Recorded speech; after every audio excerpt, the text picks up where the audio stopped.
Vamos a nuestro primer caso clínico. Ustedes todos los que están escuchando aquí la conferencia, están confrontados con 3 pacientes. Los 3 tienen un sodio en 154 miliequivalentes por litro, que es una hipernatremia. Pero cada uno de los pacientes tiene características diferentes.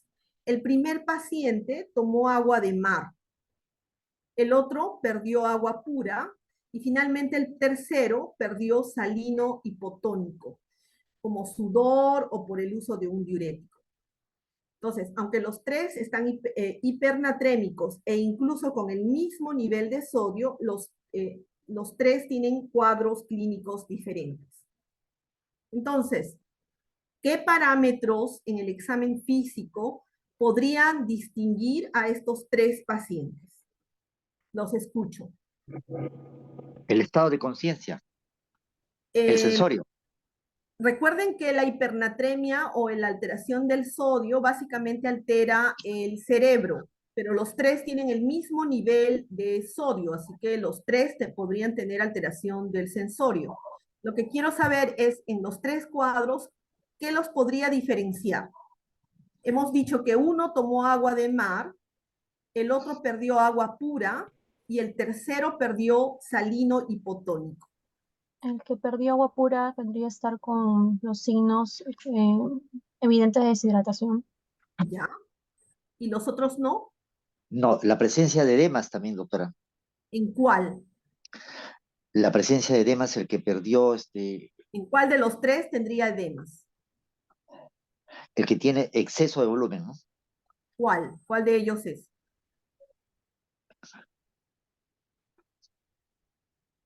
El que perdió agua pura, quizás. ¿Mm? Pero se ha perdido agua pura Ah, porque... no, no, el que tomó, ya, entiendo, sí. El que tomó agua de mar, quizás. Entonces, Ok, el que tomó agua de mar tiene exceso de volumen sí, y por lo los tanto, demás hay tienen presencia de edemas. depresión de volumen. Sí, así es. Ok, ¿todos están de acuerdo con eso? Doctora, disculpe, ¿que no el tomar agua de mar va a deshidratar al paciente? No, yo les estoy preguntando a ustedes sus opiniones. Yo todavía no estoy emitiendo nada. Es que, doctora, lo que tengo entendido, tomar agua de mar te va a deshidratar debido a que el riñón no va a tener la suficiente capacidad de poder concentrar la orina, entonces se va a tener que botar tanto el volumen obligatorio de orina como el volumen que has tomado, entonces te deshidrataría el tomar agua de mar. Creo que en los Entonces, 3 habría en su opinión, ciencia. los 3 pacientes tendrían depresión de volumen. Clínicamente yo no podría distinguirlos. Porque la Mm, pregunta es esa, sí. clínicamente yo voy a poder distinguirlos a los 3 o sea, por la causa. Creo que no, doctora. Ya, perfecto. Entonces tengo 2 posiciones.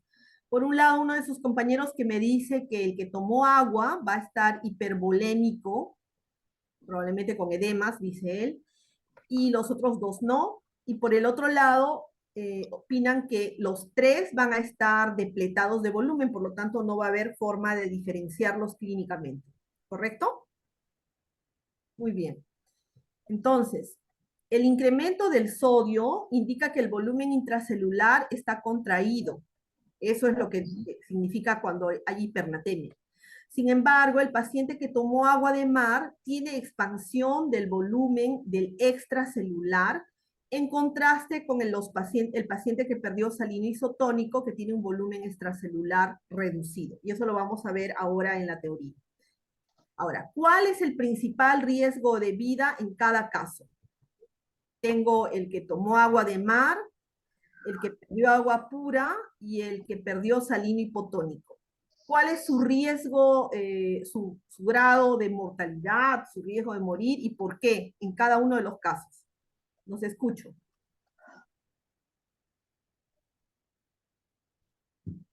Ya, el que tomó agua de mar tiene gran riesgo de morir porque está aumentado el eje celular y hay una deshidratación celular. Y eso puede llevar precisamente a trastorno al sensorio, incluso se describe psicosis, ¿no? Por tomar ¿Su agua de mar. riesgo de morir es por compromiso neurológico o por compromiso de algún otro órgano? por ambos, por neurológico y falla renal aguda, quizás, ¿no? ¿También? Presencia de edemas, agua de mar, agua de mar.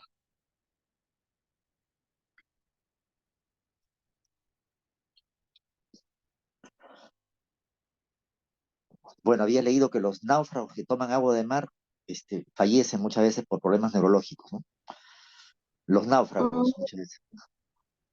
puede ser que el que tome agua del mar, o sea, el cuerpo para compensar lo que va a hacer es expulsar agua, porque como nuestro cuerpo está salado, al tomar el agua del mar, al compensar va a expulsar más agua. Entonces se puede dar una deshidratación severa. Y al nivel, puede ser que al nivel intracelular esté aumentado lo que es el sodio, dando que puede ser que aumente la presión también. Ok, entonces el que tomó agua de mar podría fallecer, ¿por qué causa?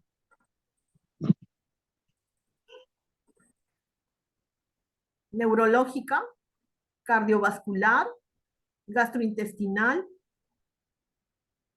renal.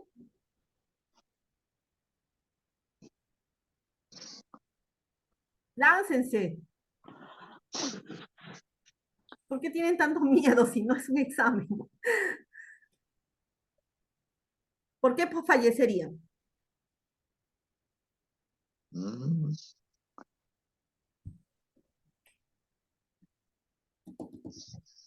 Problema neurológico, Neurológico, ok, ya, sí. muy bien. En todos, en los tres, su riesgo de vida es neurológico, porque el órgano más afectado en los trastornos.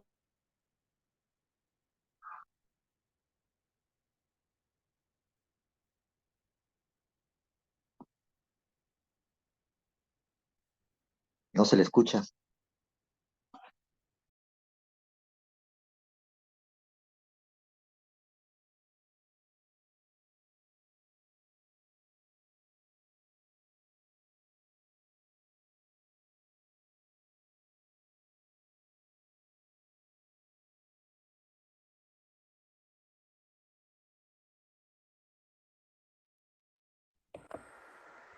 eh, ¿Está fallando mi internet o qué?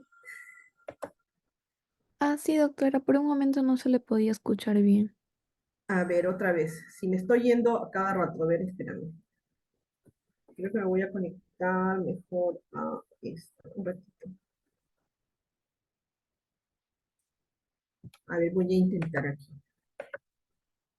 Ok, tenemos que hablar entonces de balance de agua. El gasto debe ser igual a la ingesta y no debe haber una desigualdad entre la ingesta y el gasto, porque si no va a haber una alteración en la composición hídrica. Entonces, como sabemos, la composición hídrica del agua, esta es una persona de 70 kilos, si en el caso de que sea varón, el 60% es agua, en el caso de que sea mujer, el 50%, y tienes 2/3 en el intracelular y 1/3 en el extracelular. Y el ion principal del intracelular es el potasio y el ion principal del extracelular es el sodio. ¿Correcto? Hasta ahí todo bien. Ahora, sabemos además que esta distribución del agua corporal en el extracelular se divide además en el agua del plasma, en el agua intersticial, y por el otro lado está el intracelular. Entonces, más o menos es el intracelular 25 litros, es 10 litros en el intersticial, y bueno, los 5 litros que ya sabemos en el intravascular. Y al ser el sodio el ion principal del extracelular, entonces necesito también tener un balance del sodio, una homeostasia del sodio.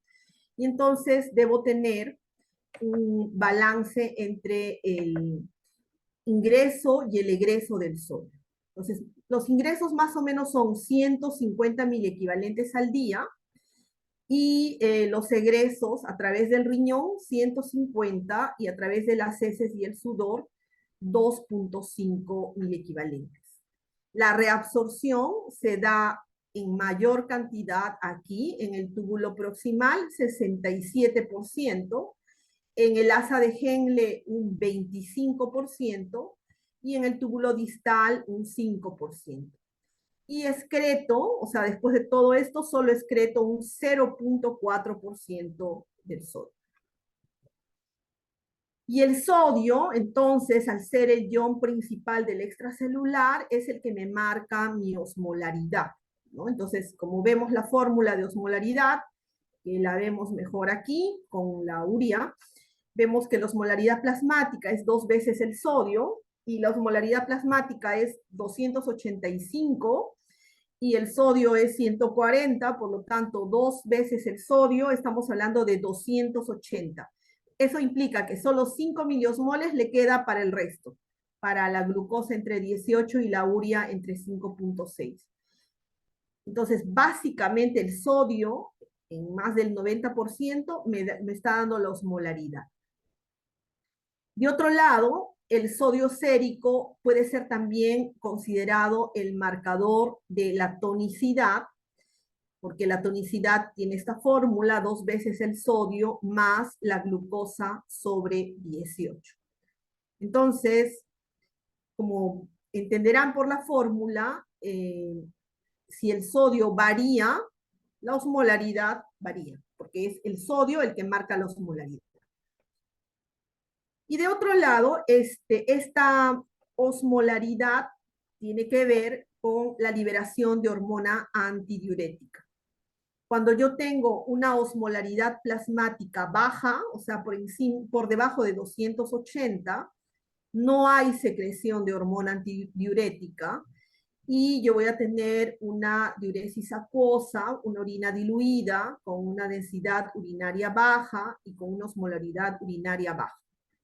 Pero si mi osmolaridad plasmática está alta, por encima de 290, esto va a estimular la secreción de la hormona antidiurética y entonces va a cumplir su labor, ¿no? Como su nombre lo dice, va a causar antidiuresis, va a ahorrar agua, va a aumentar la reabsorción de agua, va a aumentar la concentración de orina, la orina va a tener mayor densidad, mayor osmolaridad, y obviamente el clearance de agua va a ser negativo. Entonces, si pues vemos en este otro gráfico, cuando yo tengo un aumento en la concentración de la osmolaridad, hay unos receptores a nivel del hipotálamo en el lóbulo posterior que van a hacer que se libere la hormona antidiurética. ¿Para qué? Porque lo que quieren es retornar la concentración osmótica a lo normal. Entonces, incrementan la permeabilidad en el túbulo distal y la reabsorción en esa zona para tratar de aumentar el volumen sanguíneo y reducir la concentración osmótica. Pero a su vez, cuando hay un incremento en la concentración de la osmolaridad, también lo que puede ocurrir es que haya una disminución en el volumen sanguíneo y en ese caso lo que se activa son unos receptores a nivel cardíaco que también pueden hacer que se libere hormona antidiurética para intentar retornar el volumen sanguíneo a la normalidad. Ahora, esto se está dando en forma continua porque yo quiero que mi osmolaridad en forma persistente la tenga normal.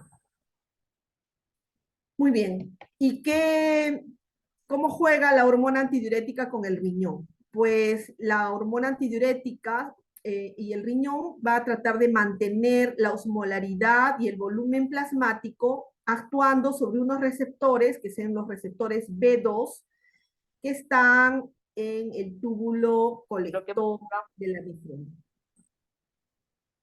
Y entonces, yo estoy aquí, bueno, todos espero, aunque con esta probablemente, perdón.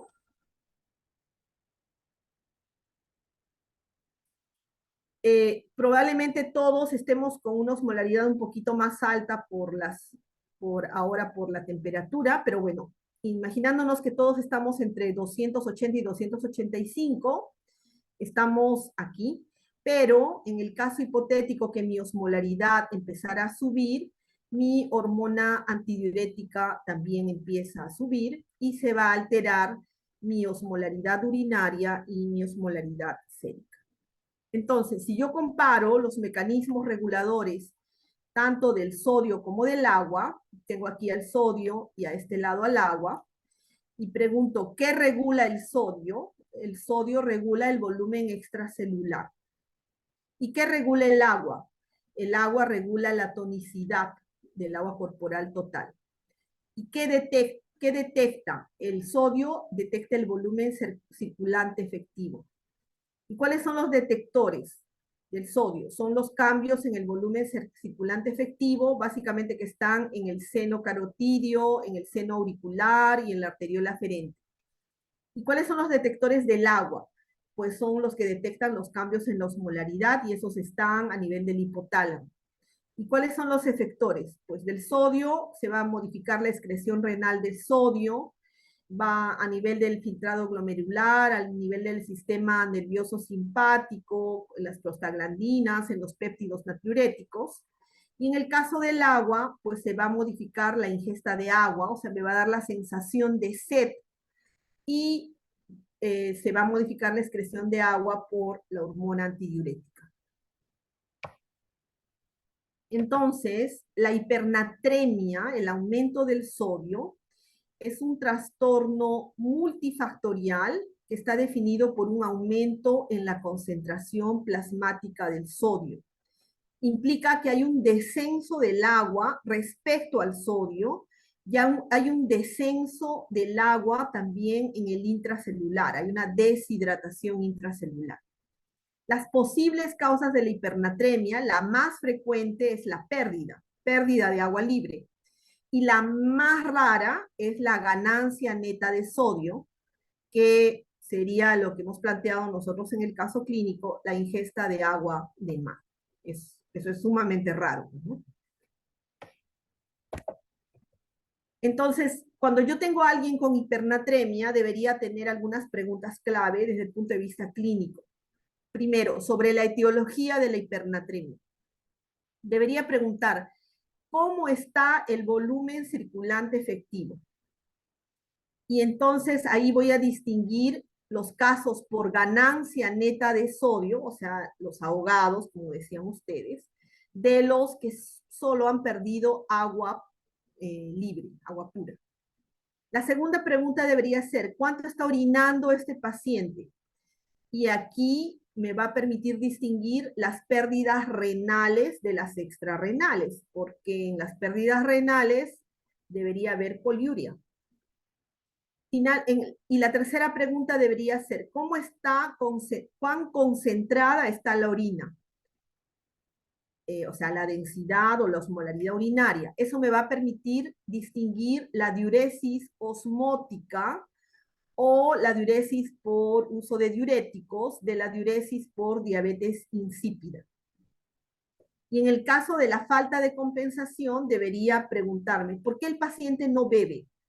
Porque como vimos en este gráfico, cuando yo empiezo a subir mi osmolaridad por encima de 290, lo normal es que tenga sensación de boca seca y tenga sed. Por lo tanto, como ahorita yo que estoy hablando, pues simplemente debería coger un vaso de agua y tomar agua. Entonces, mi pregunta aquí es, ¿por qué el paciente no bebe? ¿Estará en coma? ¿Estará atado? ¿Estará afásico? ¿Tendrá una alteración de conciencia? ¿O será un lactante, alguien que no puede expresarse? Entonces, después de haberme hecho todas estas preguntas, yo voy a explorar cuáles son las etiologías de la hipernatremia.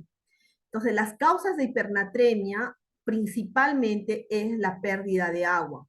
Esa pérdida de agua puede ser por pérdidas insensibles incrementadas, sudoración, fiebre, ejercicio, quemaduras, infecciones respiratorias, por pérdidas renales, y ahí entra la diabetes insípida, central o nefrogénica, la diuresis osmótica, gente que está, por ejemplo, con hiperglicemia o con exceso de urea, o que le están poniendo manitol, por ejemplo, si está en un piso de neurocirugía.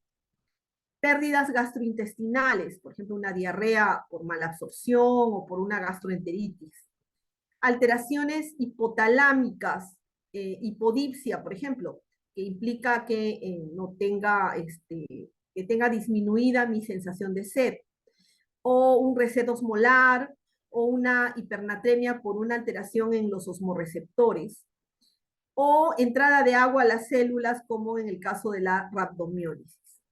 Y como ven, en la parte inferior está la causa que hemos dicho que es menos frecuente, que sería la sobrecarga de sodio, que puede ser porque yo le administré cloruro de sodio mediante bicarbonato o cloruro de sodio hipertónico, por ejemplo, si quería reanimar a un paciente, o como en el ejemplo, que es por ingesta de agua de mar o por ingesta de sodio. Entonces, voy a hacer un pequeño break en lo que es la hipernatremia debido a pérdida de agua causada por diabetes insípida. Entonces, hay dos tipos de diabetes insípida. La diabetes insípida central, que como su nombre lo dice, implica que hay una lesión a nivel central que está causando la hipernatremia. Puede estar relacionada a procedimientos quirúrgicos o puede no haber una causa específica. Y en segundo lugar, la diabetes insípida nefrogénica, en la cual hay una falla en la inserción de los canales de agua a nivel de la acuaporina 2 en la nefrona distal, que habíamos dicho un poco antes, que es donde actúa la hormona antidiurética. Es decir, se está produciendo bien aquí a nivel central, pero cuando llega al riñón no logra unirse a este receptor y se va a producir la diabetes insípida nefrogénica. Entonces, yo tengo la diabetes insípida central, que hemos dicho que tiene que haber antecedente de trauma, tumores, infecciones cerebrales, etc. Y por el otro lado, la nefrogénica, en la cual puede haber una disminución en la permeabilidad por hipercalcemia, por uso de algunos fármacos como el litio, por ejemplo, en amiloidosis o síndrome de Sjögren, o por alteraciones del mecanismo contracorriente, por ejemplo, como diuresis osmótica, diuréticos de asa, o insuficiencia renal aguda, hipercalcemia. En el caso de una degradación periférica de la hormona antidiurética por necrosis placentaria retenida o por algunos fármacos. Y luego está esta, que es la menos frecuente, porque hemos visto que la hipernatremia más es por pérdida de agua, y esta es por ganancia de agua. Y esta que es por ganancia de agua es llamada la hipernatremia hipervolémica. Y en esta hipernatremia hipervolémica entran el tratamiento con infusiones altas con concentraciones de sodio altas, como uso de salino, tratamientos de arresto cardíaco con bicarbonato, envenenamiento por sal en el caso de niños,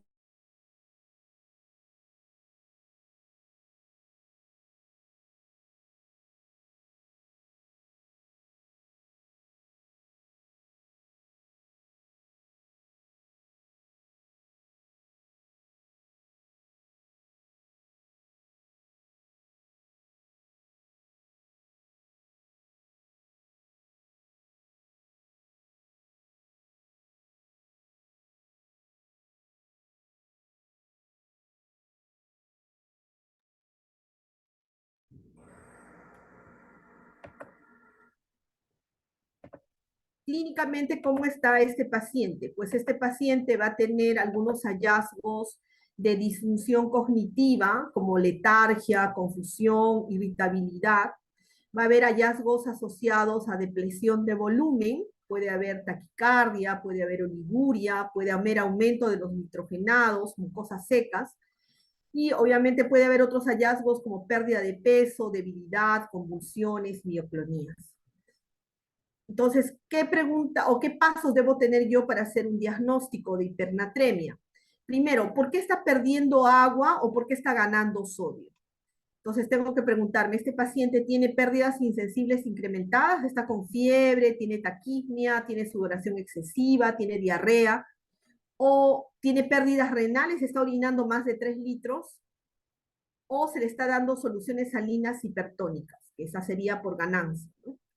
El paso 2 sería cuál es la razón por la cual no está reponiendo el agua, o sea, no tiene sed.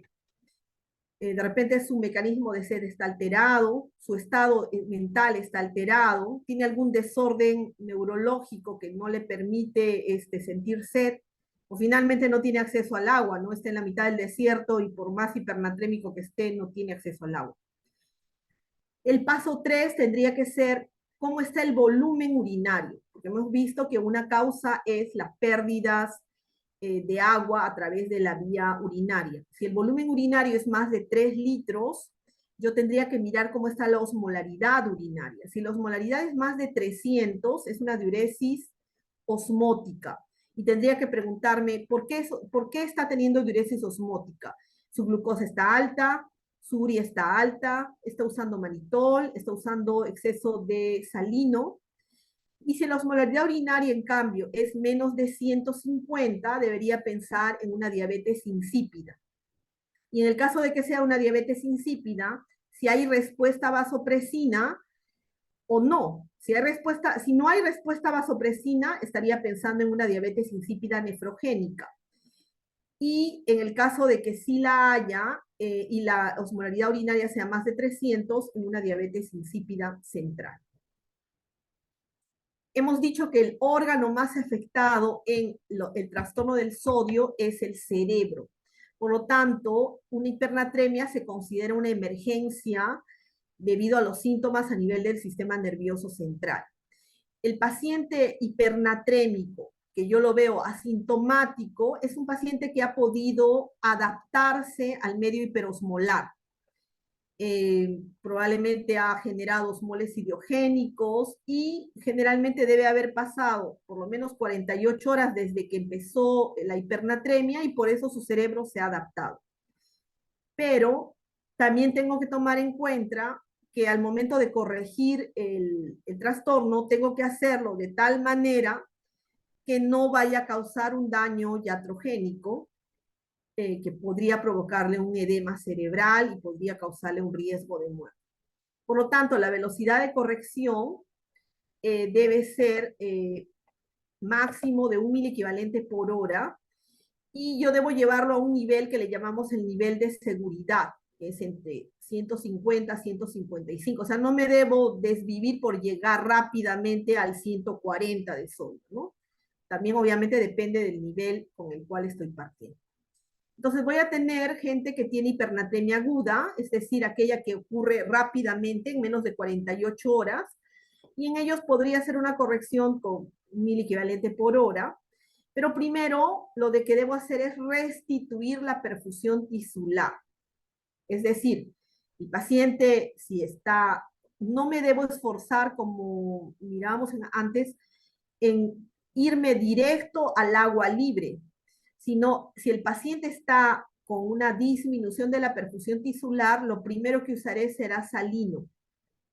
Y una vez que haya corregido eso, recién en una segunda toma empezaré a utilizar el agua libre.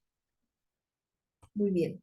La fórmula es, bueno, es esta, déficit de agua libre, agua corporal total por el sodio medido menos 1 entre el sodio esperado. Y existe la otra, que es la hipernatremia crónica, es decir, esta que ha ocurrido probablemente en más de 48 horas, el paciente no tiene mucho trastorno de sensorio, y ahí tengo que tener cuidado porque ya se ha adaptado, y mi tasa de corrección tiene que ser más lenta, 0,5 miliequivalentes por hora. Idealmente debo hacer mi corrección por vía digestiva, ya sea oral o por sonda nasogástrica, y si uso la vía endovenosa, debería utilizar de preferencia agua destilada más una pequeña cantidad de sodio, y no debería evitar un poco la dextrosa. Muy bien, entonces, después de haber revisado esto, vamos a regresar para concluir nuestro caso.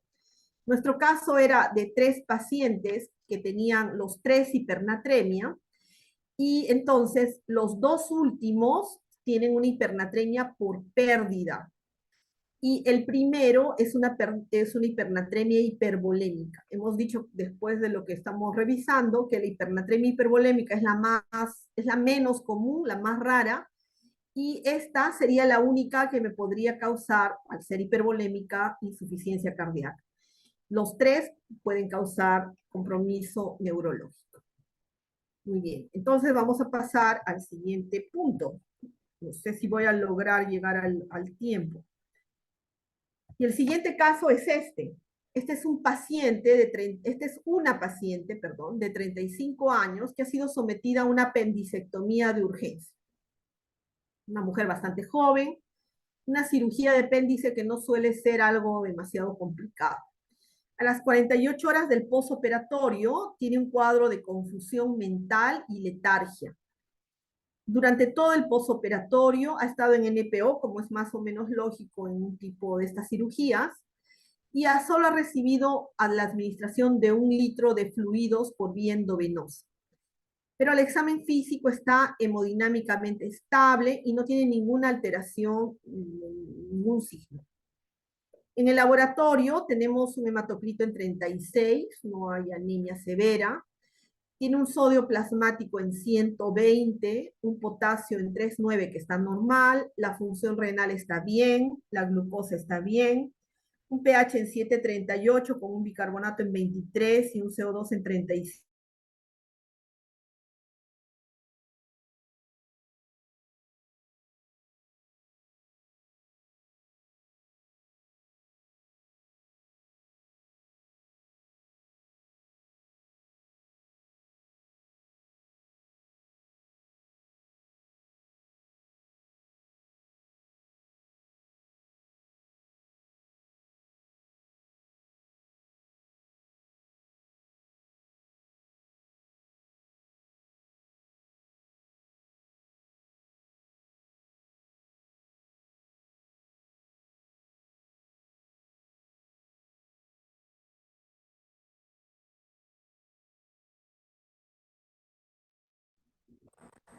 Muy bien, ¿qué opinan en este caso? En este caso, un paciente está presentando hiponatremia. Hiponatremia, yo diría hiposmolar, ¿no? Hiposmolar. Tiene la osmolaridad muy baja. El sodio urinario también está aumentado, ¿no? Entonces, posiblemente por depresión del extracelular. Puede ser Una pérdidas renales o hiponatremia leve, moderada, severa. severa, doctora, severa, severa. 120 severa, Ok. con compromiso del sensorio, ¿no? ¿Por qué ha hecho hiponatremia? Porque vemos aquí en una mujer joven, sin antecedentes de importancia. ¿Qué es lo que puede haber condicionado que haga hiponatremia? Que ha recibido fluidos solamente dextrosa, pero sin electrolitos, ¿no? O sea, exceso, o una intoxicación hídrica, o sea, por exceso de volumen, pero sin aplicación de electrolitos, ¿no? Muchas veces Solo puede le han ocurrir. puesto 1 litro. Sin embargo, no se han repuesto los electrolitos, ¿no? O sea, sodio y potasio.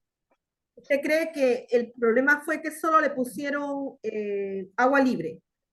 Sí, es lo más probable que sí, sin electrolitos. Y eso, Ok. ¿Alguna déficit de otra agua, razón, aparte de esto, alguna otra razón que podría tener para estar teniendo hiponatremia? vómitos. Como ve, no ha tenido vómitos. mm, bueno, que hay alguna complicación postoperatoria, un tercer espacio, un absceso residual. Pero no está febril, Ah, correcto, correcto. no está hipotensa, como ve, no hay anemia tampoco, la función renal está normal, el ácido base está normal. ¿Qué opina, doctora, de una deficiencia de mineralocorticoides? O sea, deficiencia de aldosterona. Pero recuerde que las alteraciones de la aldosterona me darían alteraciones también del potasio. Del potasio, claro, claro, claro. Y Está aquí bien el tengo el potasio. potasio normal. Aparte que habría Mm, una alteración también del ácido base, y que tampoco hay. claro, no hay. Pero el sodio urinario sí está muy alto, 46 miliequivalentes. Hay disminución del extracelular.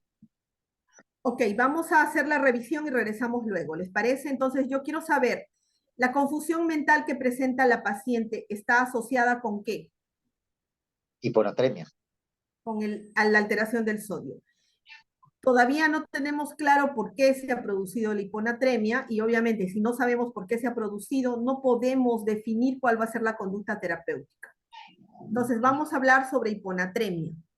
La hiponatremia es obviamente una disminución de los niveles del sodio y varía según las series estudiadas dependiendo del punto de corte. Si el punto de corte es 135, se considera que el 8% de los pacientes ambulatorios tiene hiponatremia y que hasta un 30% de los pacientes hospitalizados tiene hiponatremia. El problema con la hiponatremia es que se relaciona con morbimortalidad. Entonces, aumenta el riesgo de morir si yo tengo hiponatremia por infarto de miocardio, por falla cardíaca, por cirrosis, por infecciones pulmonares y solo por el hecho de estar hospitalizado. Tiene además asociación independiente con mayor estancia hospitalaria, mayor costo por ingreso, mayor riesgo de reingreso hospitalario y aumenta el riesgo de caídas en ancianos. Entonces, la hiponatremia real, por definición, tiene que causar con hipotonicidad plasmática, hiposmolaridad plasmática.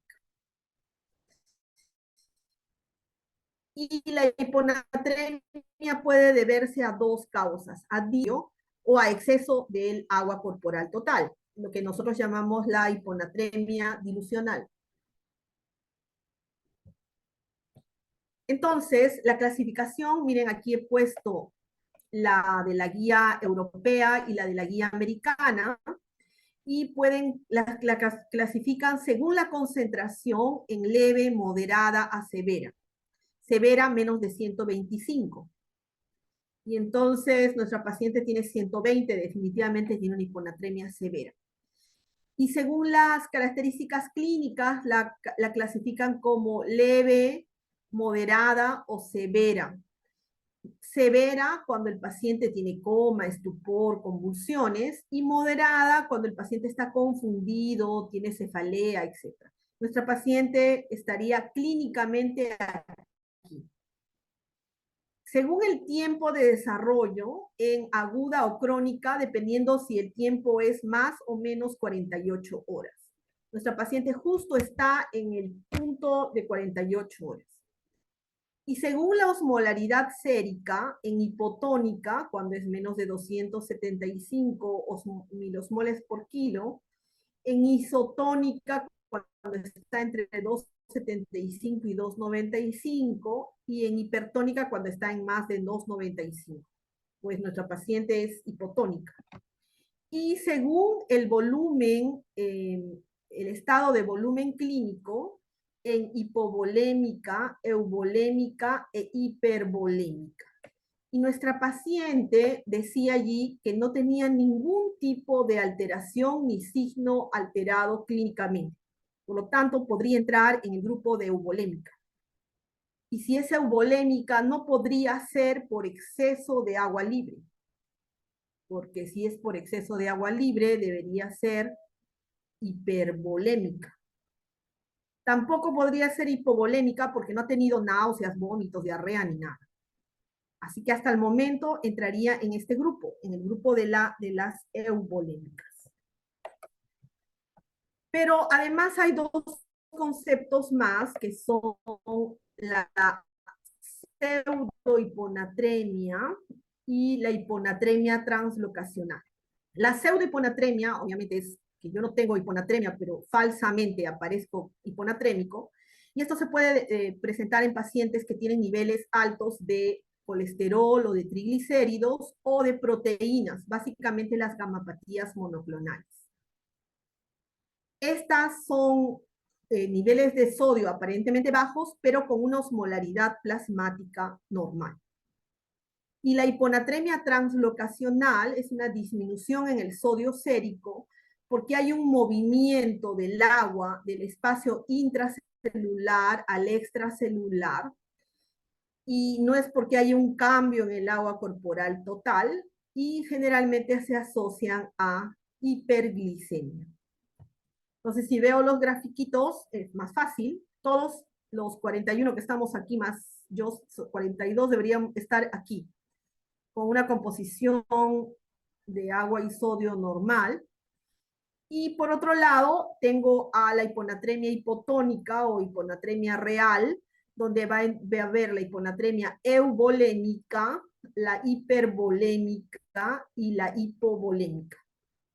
Y luego viene la hiponatremia isotónica, o sea, con osmolaridad normal, que hemos dicho que es la pseudohiponatremia, y la hiponatremia hipertónica, que es también llamada, que es donde estaría la translocacional. Que bueno, estas no son hiponatremias reales, digamos. ¿Cuáles son las manifestaciones clínicas?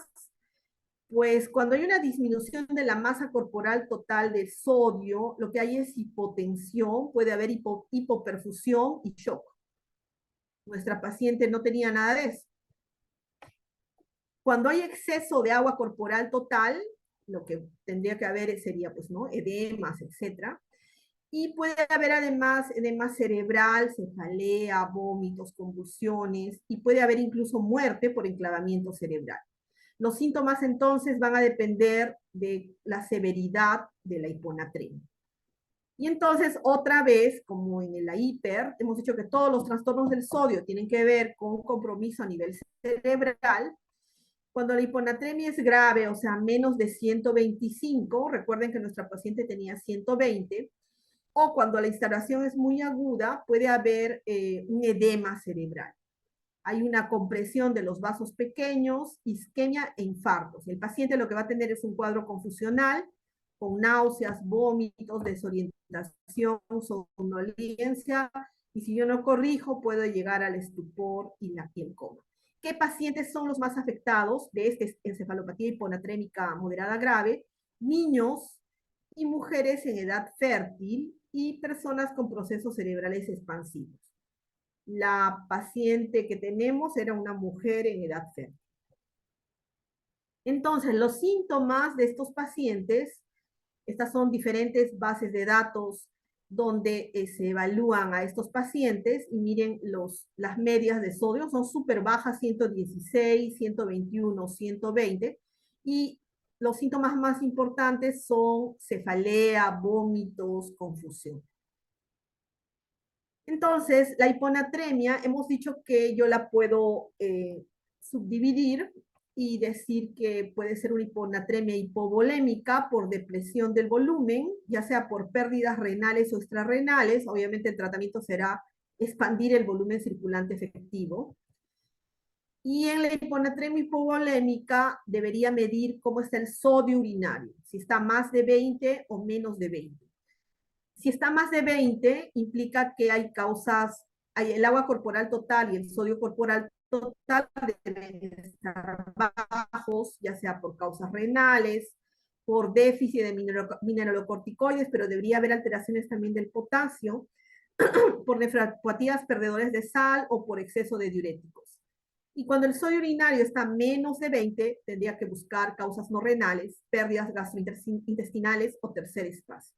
Estamos hablando de la hipovolémica, que no parece ser el caso de nuestra paciente, porque ella no tiene déficit.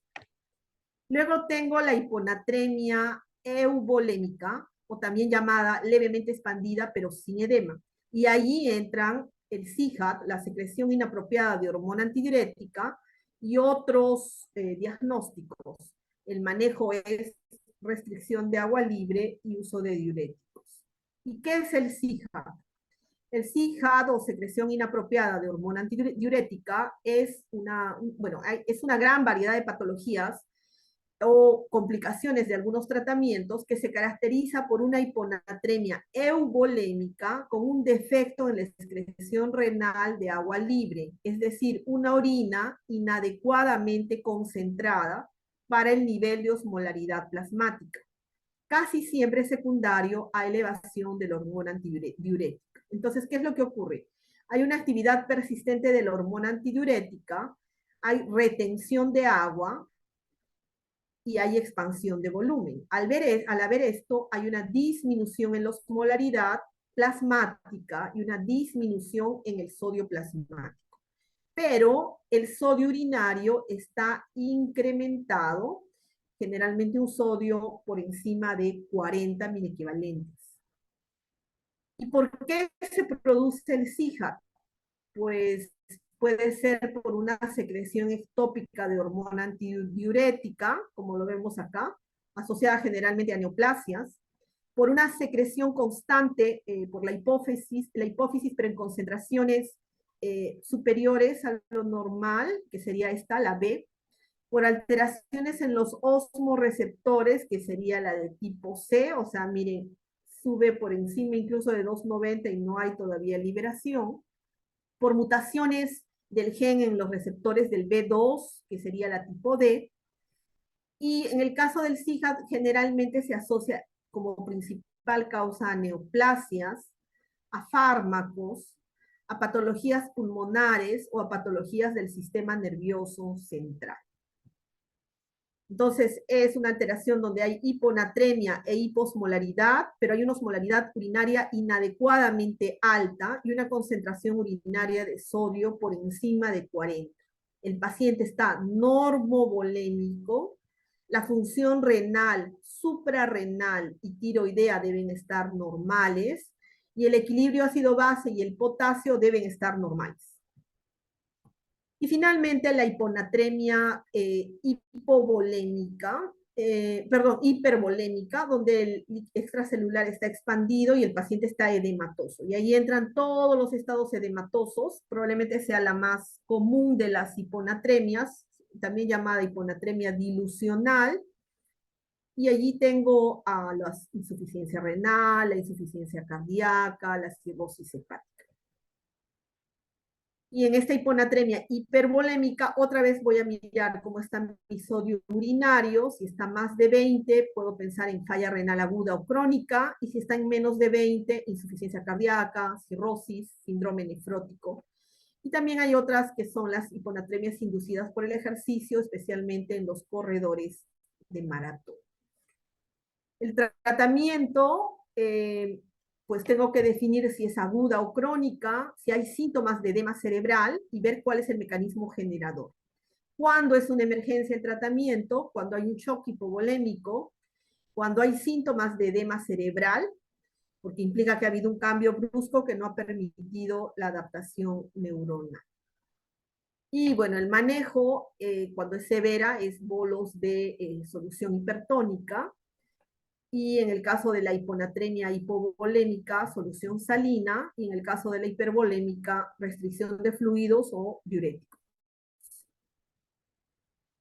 Lo mismo, y en el caso del SIHA, es restricción de agua, puede usarse diuréticos de ASA, y cuando es crónica, dieta rica en sal. Entonces, si volvemos con mi paciente del ejemplo, que era una mujer joven, en edad fértil, se supone, sometida a una cirugía relativamente simple, que está hemodinámicamente estable y sin ningún signo alterado, por lo tanto puedo asumir que esta es una hiponatremia severa, aguda, sintomática y euvolémica. Es una hiponatremia hipotónica, tengo la osmolaridad plasmática baja, pero como su compañero había notado, un sodio urinario anormalmente alto, y un ácido base normal, función renal normal y potasio normal. Aquí lo único que me falta es la función tiroidea. Por lo tanto, estoy ante un SIHA. Ya, pero ¿por qué ha hecho un SIHA de esta mujer? Si esa mujer no tiene una neoplasia, no tiene nada de eso. El SIHA en ella probablemente esté relacionado a secreción inapropiada asociada al dolor postoperatorio que se ha descrito y que se corrige una vez que evolucione digamos, la cirugía.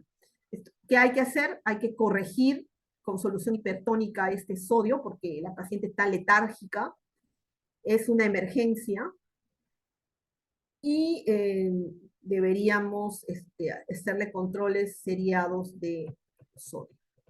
Entonces, ese era el caso que hemos presentado. Y ahora vamos a pasar al potasio. Es un poco más sencillo, diría yo. Y entonces en el potasio tengo este caso, es un hombre de 39 años que tiene enfermedad renal crónica en estadio 5, en diálisis, secundaria a una glomerulopatía primaria. Él además es hipertenso, usa losartán y está en diálisis 3 veces por semana por un catéter de larga permanencia. Viene por emergencia, por debilidad muscular, y relata que tiene un cuadro progresivo con debilidad de 12 horas de evolución y 3 horas antes del ingreso disnea y debilidad generalizada. Su última hemodiálisis ha sido hace 48 horas. El examen físico, encuentro esto, una frecuencia cardíaca en 62, un paciente con palidez terrosa, con una presión de 150, con ruidos bradicárdicos, arrítmicos. Este es su electrocardiograma. Y tengo una urea en 111, una creatinina en 6 y un potasio en 9, con un pH en 7,21 y un bicarbonato en 12. Creo que aquí es obvio, esta es una hipercalemia severa, con alteración electrocardiográfica y una acidosis metabólica, en el contexto de un paciente con una insuficiencia renal crónica. Entonces, cuando hablo del potasio, estoy hablando del opuesto, de este ion que es intracelular principalmente, y que los factores reguladores de la homeostasis del potasio tienen que ver, este es un elemento que se ingiere en los alimentos y se elimina en un 5% por sudor, en un 80% por orina y en un 15% por heces.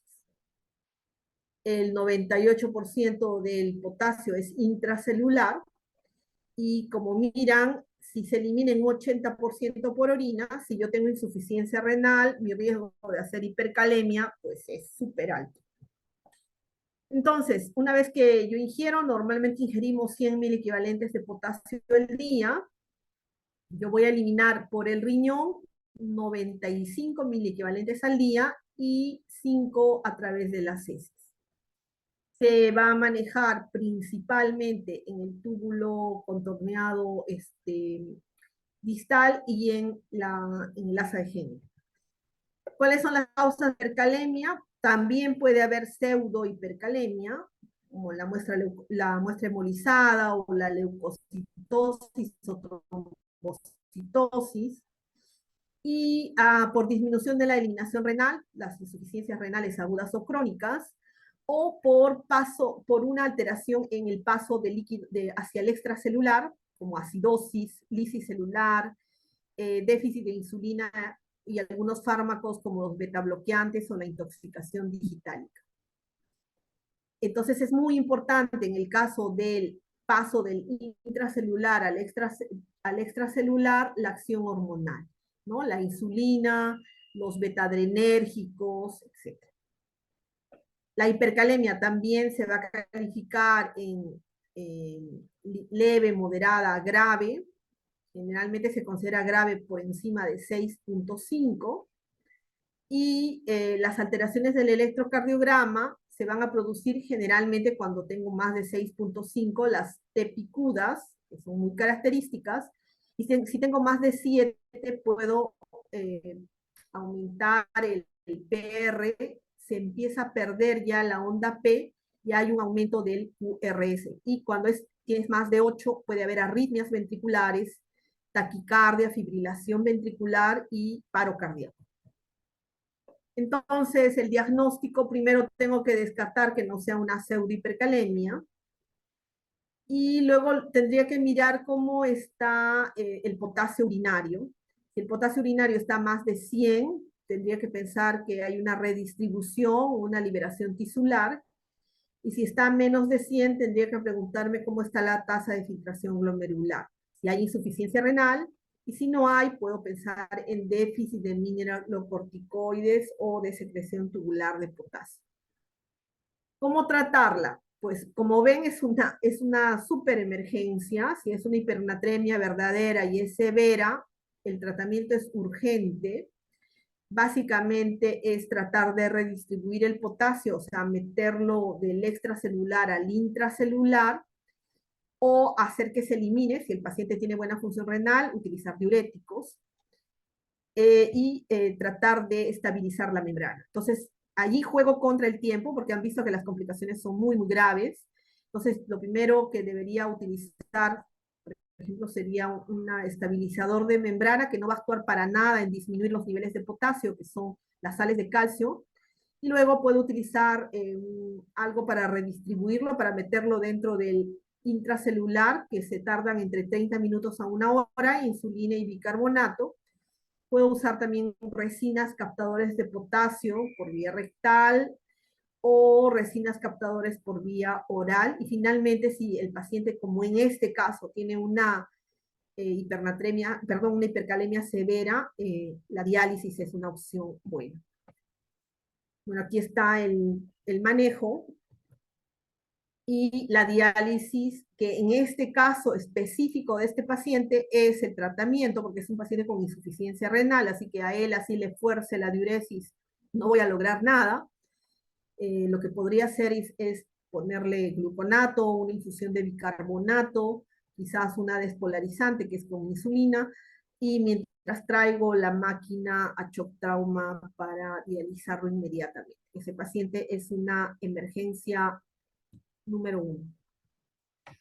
Y tenemos nuestro último caso clínico. Este es un hombre de 26 años que ha estado consumiendo una excesiva cantidad de alcohol durante la semana pasada, ha estado alimentándose en forma muy frugal y ha estado vomitando en varias oportunidades. No tiene historia de diabetes, está con marcada contracción de volumen, con aliento alcohólico, su glucosa está en 90, o sea, no tiene diabetes, su creatinina en 1.6, bueno, está con bastante contracción de volumen, tiene un pH en 7.3, acidosis, tiene un bicarbonato en 15, una acidosis metabólica, hay hipocalemia, y tiene unas cetonas fuertemente positivas.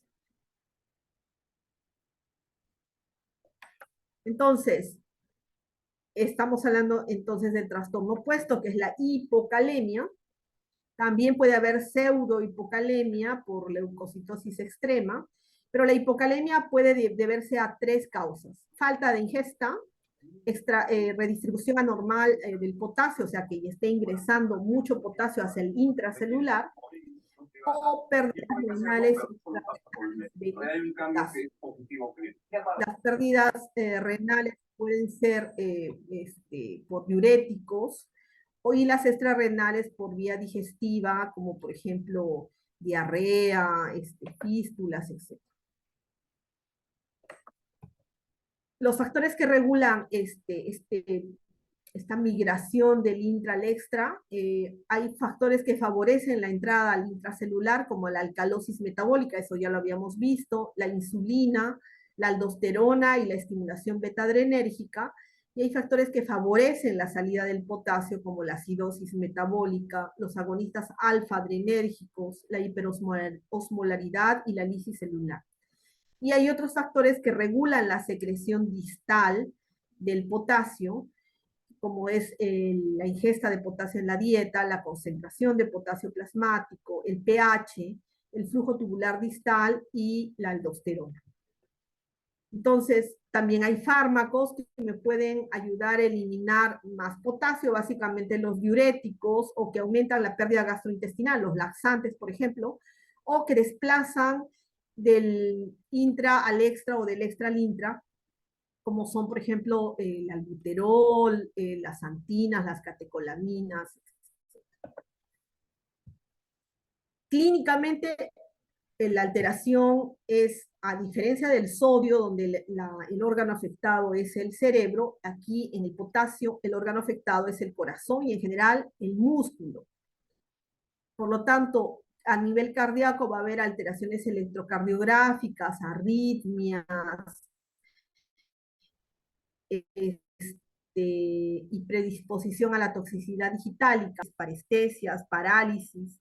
A nivel digestivo puede haber un ilio paralítico.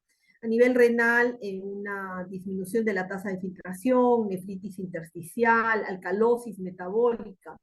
A nivel endocrino, disminución de la aldosterona y aumento de la renina.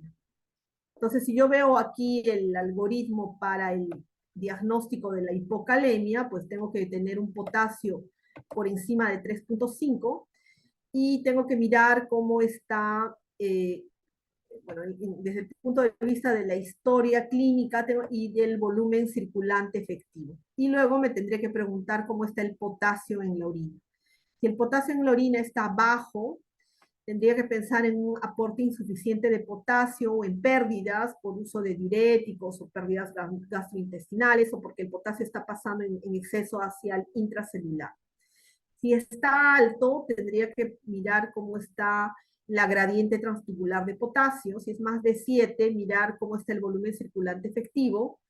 Si es bajo, puedo pensar en vómitos, diarrea o síndrome de Bartter o Gitelman. Si es normal, tendría que preguntarme cómo está la renina y la aldosterona. Y si el TTKG es menor de 4, tendría que ver cómo está si está aumentado el flujo en el túbulo distal, tendría que pensar en diuréticos o en diuresis osmótica. Muy bien, entonces el tratamiento es tratar de valorar los efectos fisiológicos del déficit de potasio, mantener al paciente fuera de peligro, o sea, otra vez llevarlo al rango de seguridad, y no corregir inmediatamente el déficit, sino total.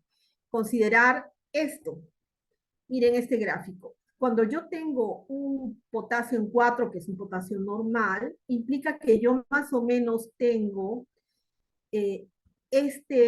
recuerden que el potasio, al ser un ion intracelular, la ventana extracelular solo me está mostrando un poquitito de lo que realmente es el potasio. Entonces, este potasio sérico me está mostrando que el déficit de potasio es mucho mayor, 800 de déficit de miliequivalentes reales en el intracelular.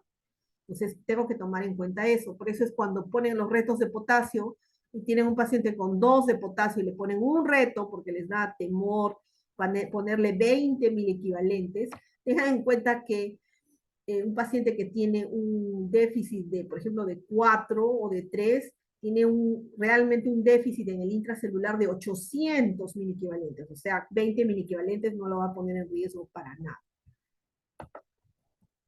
Y en el caso del tratamiento, entonces, si el paciente tiene alteraciones electrocardiográficas como era este paciente y tiene criterios de gravedad, entonces aquí es una emergencia, tengo que dar inmediatamente un cloruro endovenoso, tengo que administrar lo que nosotros llamamos los retos de potasio.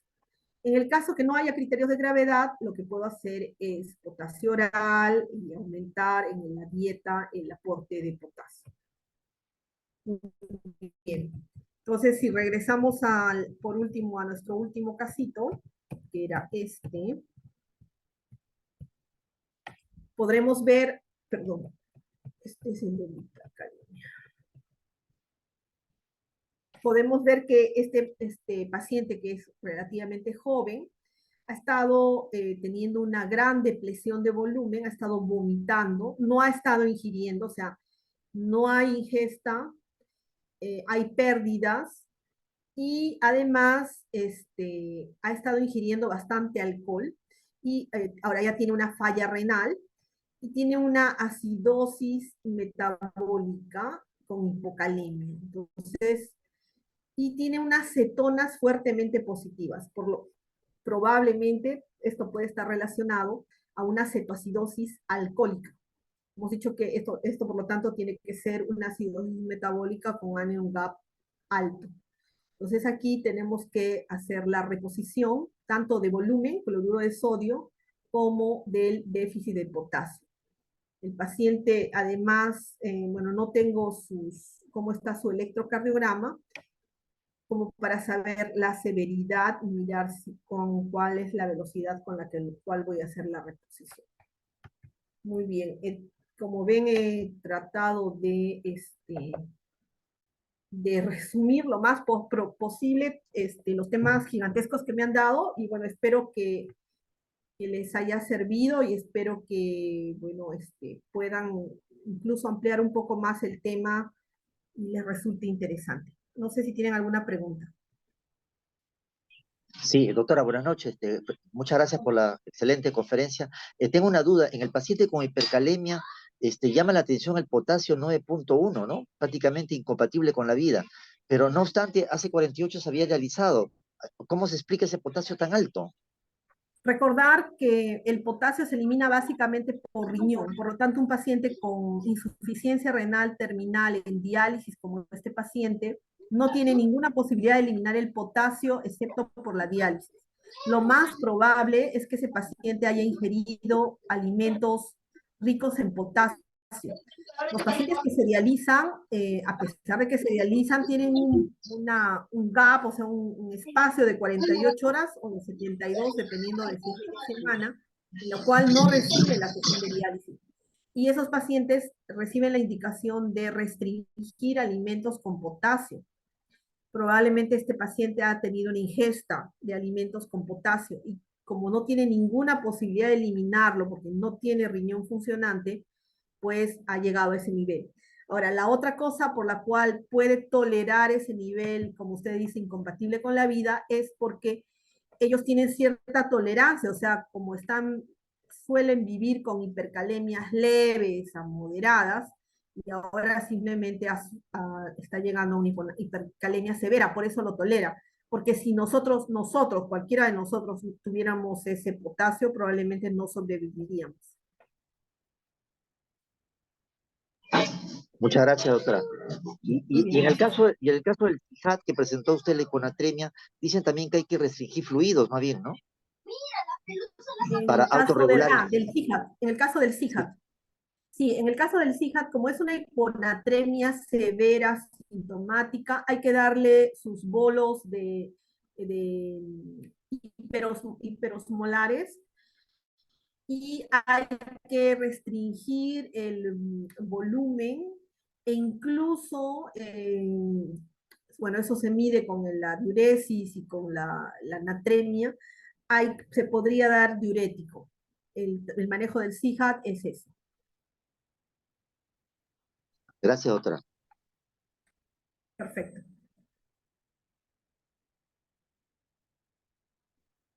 Si no hay más preguntas, en todo caso les agradezco la atención. Sí, doctora, antes de finalizar, en nombre de la comisión organizadora del presente curso, quisiéramos hacerle presente el siguiente certificado de participación por la ponencia que ha realizado el día de hoy. Un momento, por favor, creo que sí se puede ver en mi pantalla. Sí, sí se está viendo. Bien, doctora. Bueno, en nombre de la promoción 2021 de Medicina Humana de la Universidad Nacional Mayor de San Marcos y en nombre de la comisión organizadora del curso, le hacemos presente este pequeño certificado por su participación el día de hoy y por las dos teorías dictadas por usted. Consideramos de que va a ser de mucha utilidad para los compañeros que han podido escuchar su ponencia y que también la puedan escuchar después.